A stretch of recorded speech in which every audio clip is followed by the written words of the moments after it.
Hey everybody, Rob Satcham here from FeedbackWrench. We want to inspire entrepreneurship, and we're all about helping you keep more of your money and build wealth, and that's what this channel is all about. Today I want to ask the question and talk a little bit about what has changed after the new Tax Cut and Jobs Act, or the GOP Trump plan. And I have another video explaining the big difference here, but so many people have been looking at whether or not they should become an S corporation.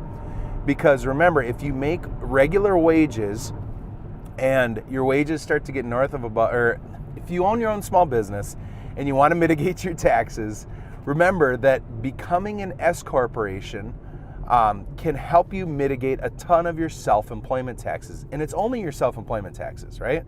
But when you become an S corporation, you're also going to have some bureaucracy you got to jump through. Check out Zendu. I am all about them lately.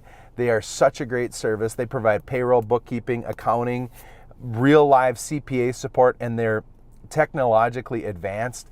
For just a couple $100 a month, you can get payroll. They do your bookkeeping for you. They provide Xero, the bookkeeping software.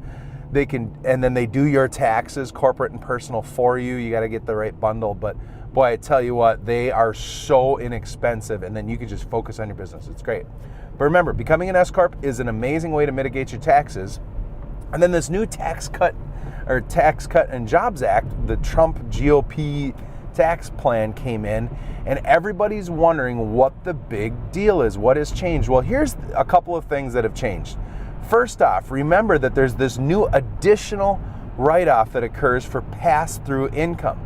On a Schedule C, on a normal sole proprietor, it'd be 100% of your Schedule C income, but in an S-Corp, it's just the dividend side is going to have this additional 20% write-off, okay?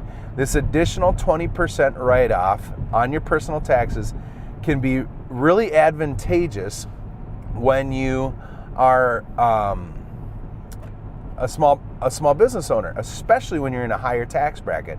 So just so you know, that's a critically important thing to know, that there's this additional write-off. But on the other side, the big negative that we saw is that basically this tax law said high tax states were financing their taxes on the federal government because the federal government was allowing you to write off your state taxes. So essentially, your federal income tax rate is always way higher than your state income rate.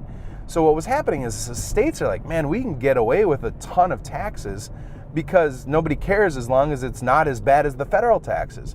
Well, that wasn't fair to the rest of us who live in states that are believing that people should keep their own income, and maybe it's beneficial for people to have their own income rather than give it to the state.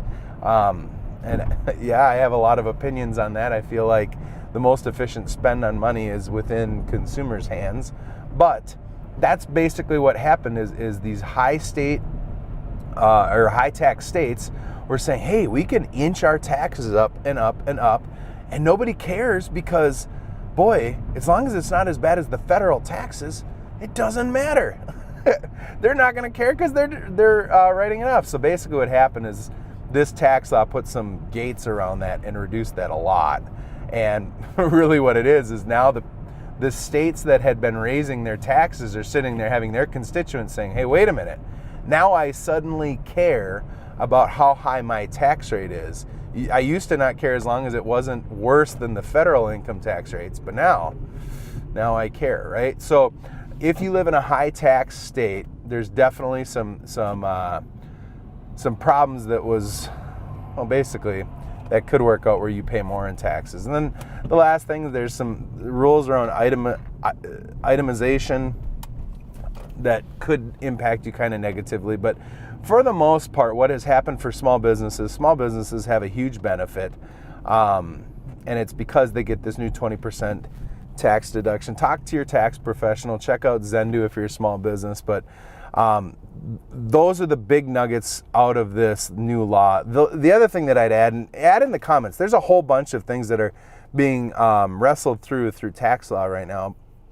One of them is, entertainment expenses expenses got clamped down big time, and people are like, oh, the entertainment industry. Somebody commented in this channel that the entertainment industry would take a hit because meals and entertainment got clamped down. It's like, I don't know. I really don't think so. But basically what it is, you know, you have to be much more conservative with how you're going to spend if you were out whining and dining people on the business credit card is really what it is. So check that out as well.